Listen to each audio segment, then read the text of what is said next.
Kwakungalunga angiphiki, kodwa njengoba ngike ngasho ukuthi lento angiyihlelanga. Inhloso yami nje kwakukuthi ngilethe injabulo njengaso sonke isikhathi. Ngani baba Anele ngokuthi ukhokhe ngami iy'kweletu zakho?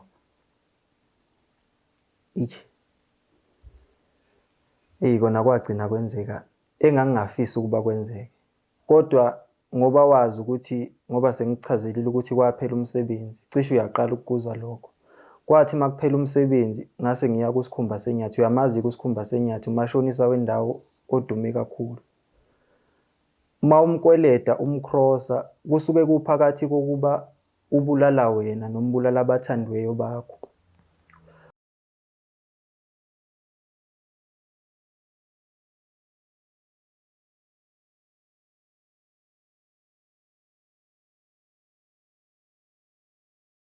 Ngiyanibingelela nonke ababukeli be-Black Life TV kuhlelo esibizwa ngokuthi i-Love Back. Igama lami nguStufuza Dlangamandla Zulu.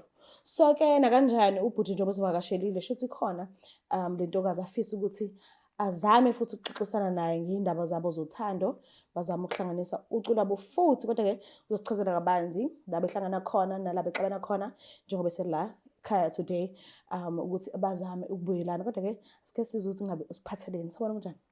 Siyaphila njani? Ngiyaphila nami. Ngicela ukwazi igama nesibongo negama lendawo la usuka khona. Igama ngokwanele Shabalala, ngisuka eMnambithi. Okay. Ukhulele eMnambithi? Ngikhulele eMnambithi. Oh, all right. So-ke ngicela sivele sihlale phezu kodaba ungichazele ukuthi wena ne-ex yakho nahlanganela kuphi nendawo, nihlanganela kumuphi unyaka? Sine-ex yami sihlanganele khona la eThekwini, sihlangana esikoleni. Unyaka kwaku-2023.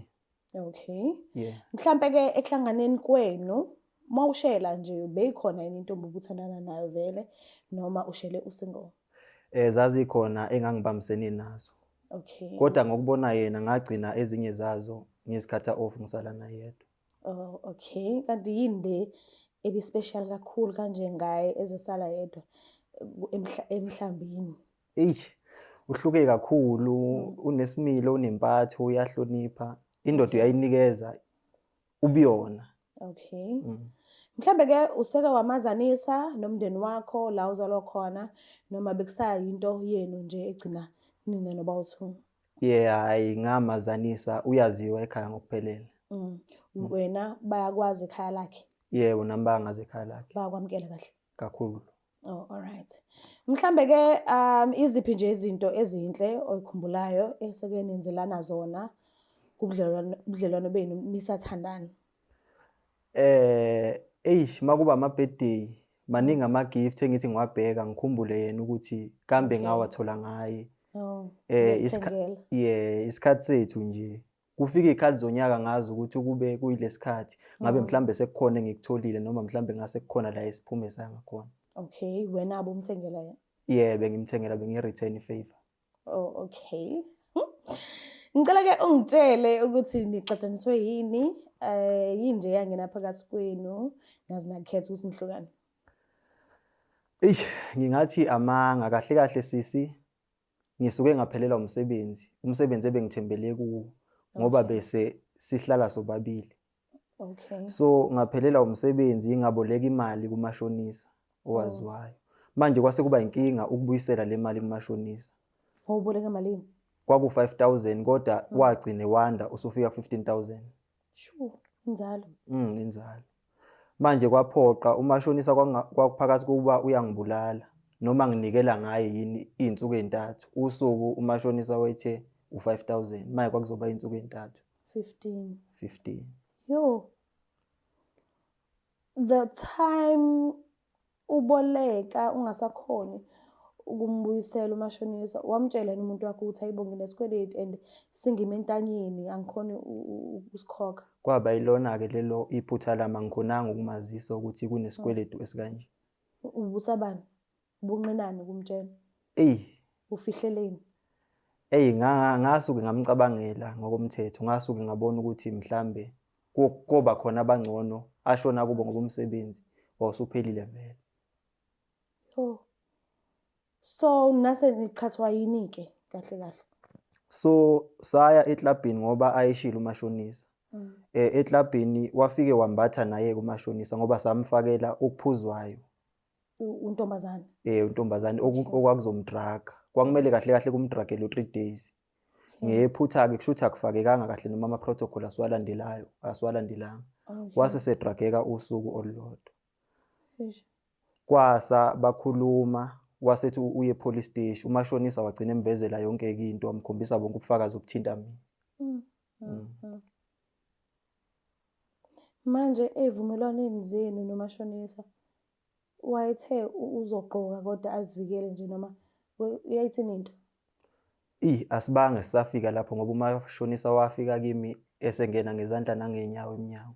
Angibanga ngisakhona ukumlawula ngoba kwakuyimina oncengile. So awucabanganga nje nangezifo ke nje because kagulwa phela lemnyango. And wena unikela ngomuntu wakho. Ngacabanga late ngoba ngase ngeke ngathi ukubeka kwakungaphezulu kwamandla ami. Izwi lami ngisho kuthiwa ngangilisho lalingeke sazwakala.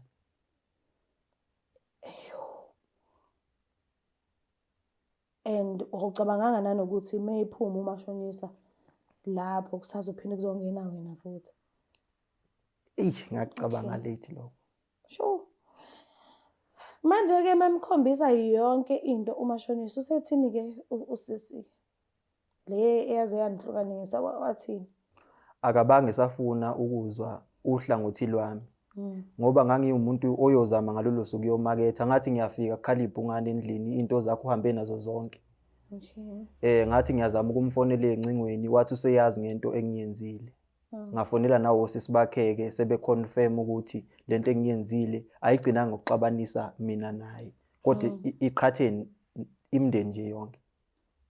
Wagcinile emaphoyiseni?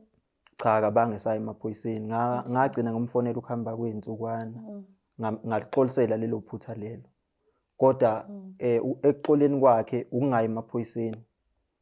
Axola kuko. Akakhulelwanga kodwa? Cha akakhulelwanga.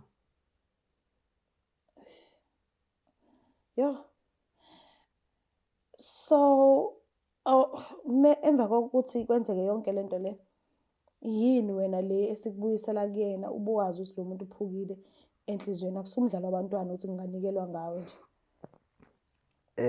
Ukuthi emsebenzini sekhona umsebenzi engutholile njengoba futhi kukhona nomuntu esengibambisene naye kodwa ngoba sengifuna into eyaphambili bengifisa ukuthi siqhubeke naye sakhe into eyaphambili mhlambe ngiphelelise yena emndenini wakhe. Ngingaqali impilo nomunye umuntu ngokuya phambili ekubeni insini nomntwana nasini into ephathekayo. Mobhekile uzovuma nje ukuthi mbuyelana ngokumazi kwakho nje nangendlela ayekwade ngakhona kade ethola iqiniso noma uzozama nje ithuba? Hayi sekukuthela amanzi emhlani wedada kodwa mhlawumbe ukungibona kwakhe kungawenza umehluko lokho. Ngabona mhlawumbe ukuthi sengizama i-step forward ngoba ngizameni ukuthi iBlack Life ingitholeleni ngilandeleni. Simtholile vele and ukhona but akazi ukuthi wena ubhalile kusho akazi nje nanokuthi uze kuwena. Akazi lutho nje kodwa yena ukhona uvumile ukufika. So ngicela uvele ngimlande khona uzokwazi ukuzikhulumela naye. Ngicela ungilandelele. Sure. Ngiyacela silandelene.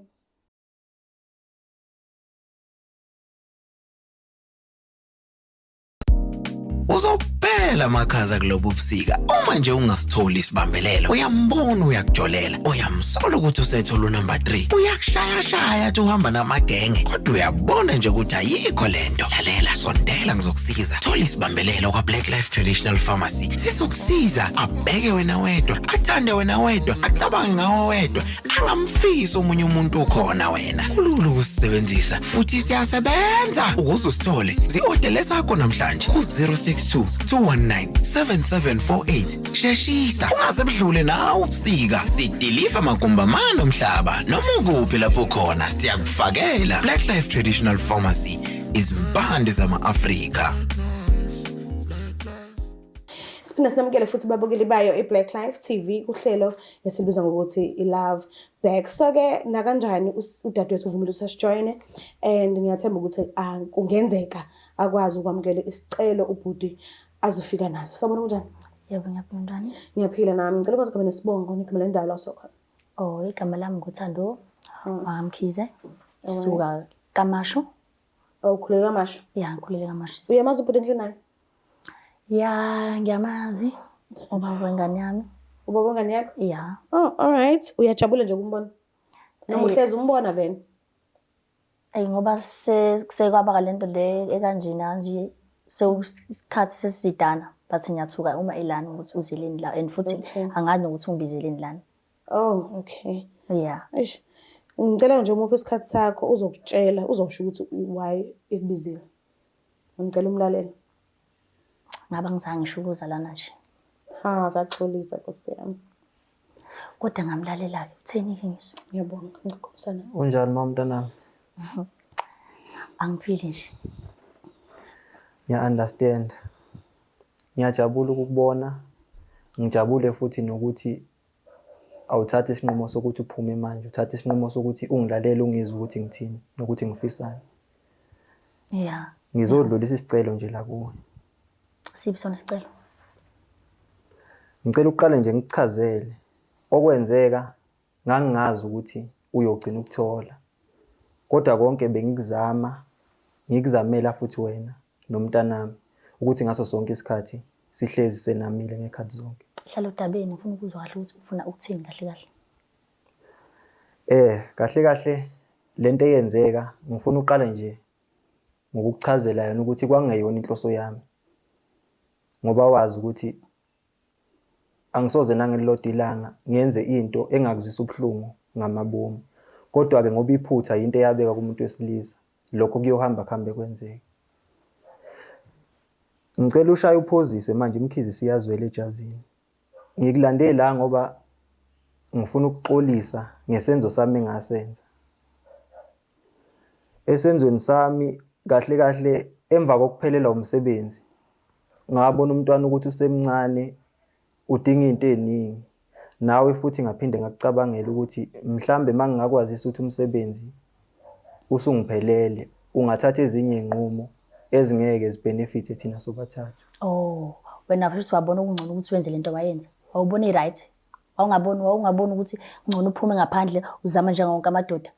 Mhlawumbe kwangalunga kunokuthi wenze lento wayenza kumina. Kwakungalunga angiphiki. Kodwa njengoba ngeke ngasho ukuthi lento angihlelanga. Inhloso yami nje kwakuthi ngilethe injabulo njengaso sonke isikhathi. Ngani baba Anele ngokuthi ukhokhe ngami ikweletu zakho?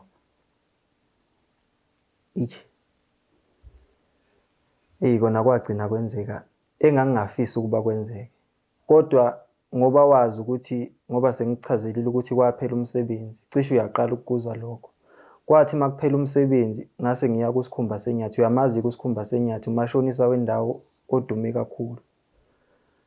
Uma umkweleda umcrossa kusuke kuphakathi kokuba ubulala wena nombulala abathandiweyo bakho. Wafika ke nakimi ngicabanga ukuthi ubusunaka ukuthi nasekhaya bengingasalali khona. Bengike ngihamba izinsuku ezintathu ngithi kuwe ngiyomaketha. Kwangasikona ukuyomaketha ngangisuke ngiyobhaca kumngani wami. Yalingwa. Manje sathi sixoxa naye esegcina sengitholile kwakuphakathi kokuba uyangibulala yini noma nginikela ngawe. Imali engangiyibolekile kwaku-5,000 ngenzalo yagcina isek-15,000.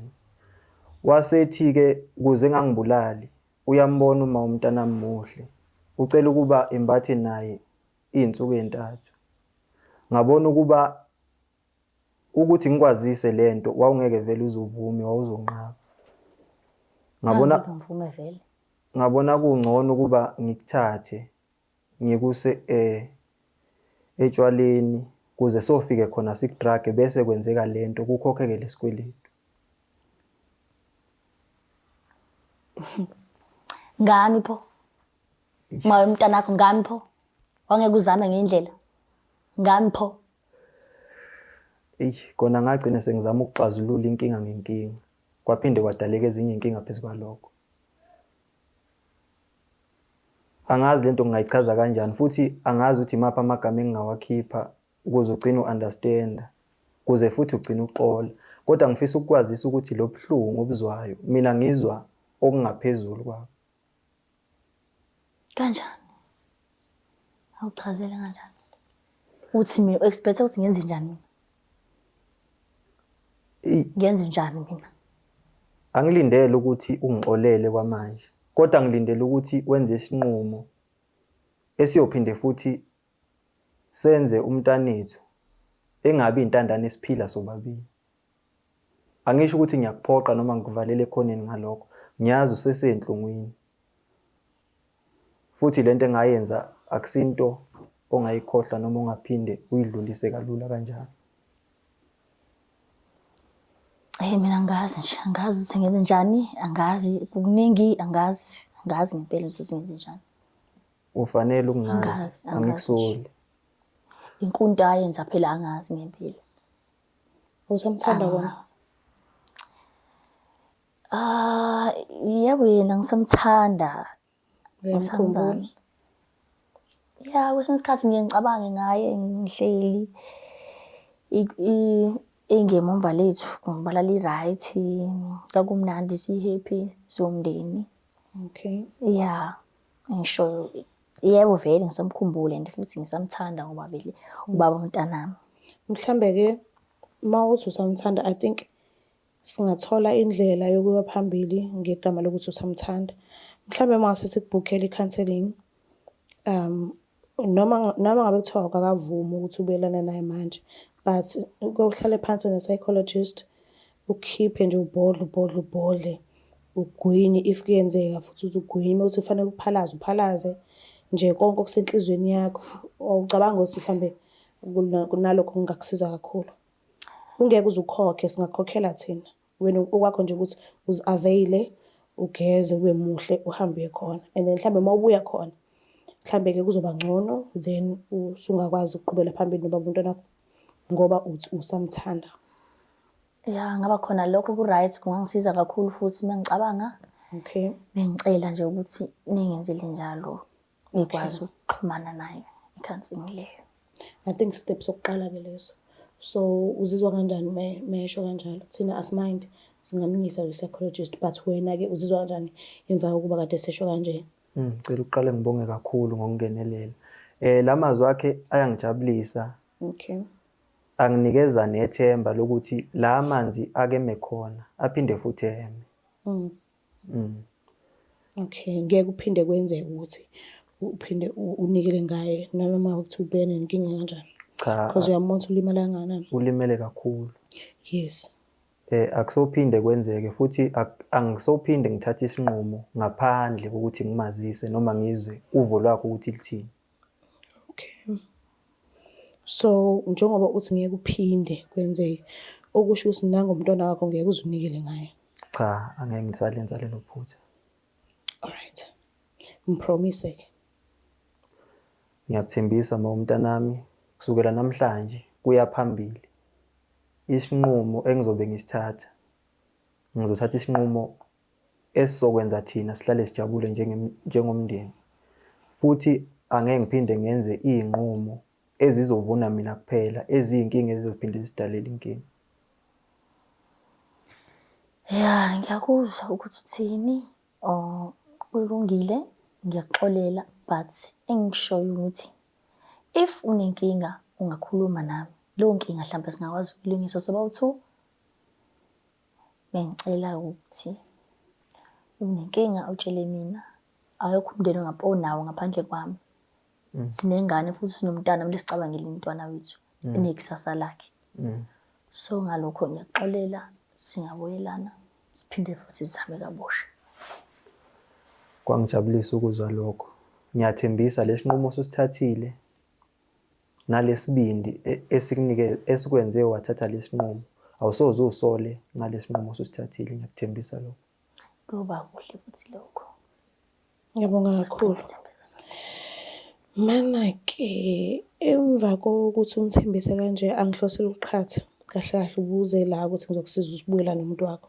So sabe sesixoxa-ke safika nakwezinye izinto oziphimisile kumina. Angihlosele ukuqhatha ngoba nakho ngikubuza phambi kwakhe, but at least ngicela ungitshele ukuthi usuwenza njani kumuntu othe ubambisene naye, because nangu sivumile ukuthi akuthathwe kancane isikhathi nesikhathi ukuze kuhlangane. ebekade ninakho ngaphambilini. So lo ukuthi ubusubambisene naye uzobe usuwenza njani ngayo, and uzosithola phi isiqiniseko sokuthi umyekile ngempela mekuwukuthi uthi wena uzomyeka. Njengoba ngeke ngathi zonke iy'nqumo engizothatha zobe ziyiqiniso futhi ngiyoqinisekisa ukuthi angiphinde ngenze into eyomcasula. Okay. Lo okhona wangena vele azi ukuthi nginoma wengane yami engihlose okuhle kodwa ngayo uyamazi noma kuma wengane obengamazi. Okay. So ngizoziqeda izinto phakathi kwethu naye kodwa kuze ebe nobufakazi uma umntanami ngizocela ukuthi ngihambe naye mhla ngenza lokho. Okay. Uzwile ngisho? Yebo, ngiyakuzwile. Wena ubungathandani namuntu? Hayi lutho mengakogangi. Ngakuthandana namuntu nosayedwa nje kuphela. Okay. No, ngiyabonga. Ngiyabonga kakhulu nje isikhathi sakho. Ngiyabonga ukuthi ungihloniphe ugcine ngokufika. Ngiyabonga. Mbukela lapha ekhaya. Engazuthi-ke ikhona inqubekela phambili and ngiyathokoza kakhulu. Kubuye ngazuthi ucu lizohlangana kodwa kwamanje besizombukhela i-counselling ahambe nje ohlala phansi abhodle abe right kuyima ndeke ebuya-ke kubaba wengane yakhe bazame-ke ukukhulumisana sebebobabili-ke nakanjani ngiyazi mhlambe izozi invitation card ithi nje siyanimema emshadweni angazi bafethu kodwa kona kuyajabulisa Nkosi yami kuyajabulisa bathi-ke uthando yinto enhle so nakanjani asingazenzi izinto ezizodala abantu bahlephuke inhliziyo bahluthuke imoya phezu kogama esithi uthando. So whenever uthanda umuntu musa ukumenzela amanga musa ukumhetha enza uthando okuzoba yinto enhle phakathi kwenu bobathu. Ngicela usingakhohlwa ukusubscribe, ulike, ushare, mina ngithanda kakhulu. Bye.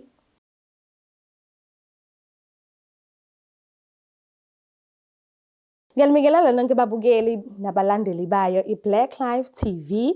Igama lami nguStufuza Dlangamandla Zulu.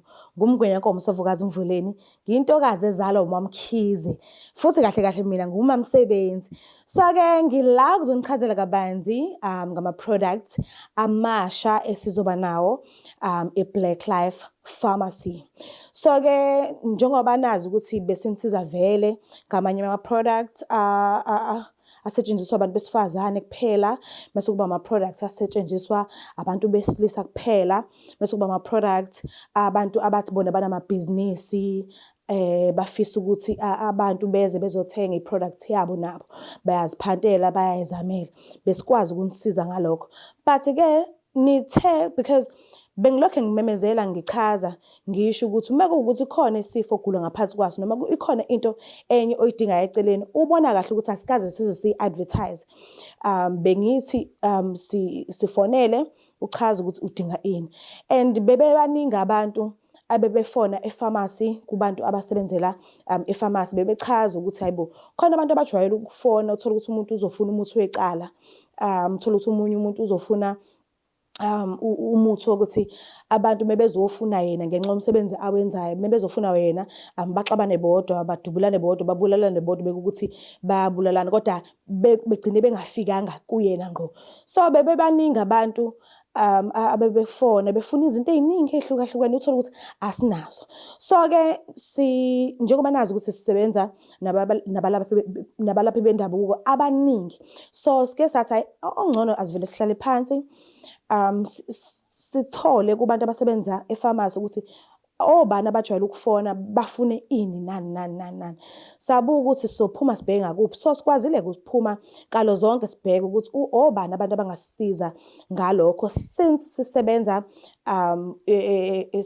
sine pharmacy yaka Black Life. So-ke kusukela ngomhla ka-1 maningi ama-products amasha esolokho nje siwamemezela ukuthi sekukhona i-product ethize esiza ngokuthi sekukhona i-product ethize esiza ngokuthi so kulokho engikubalile umuthi wecala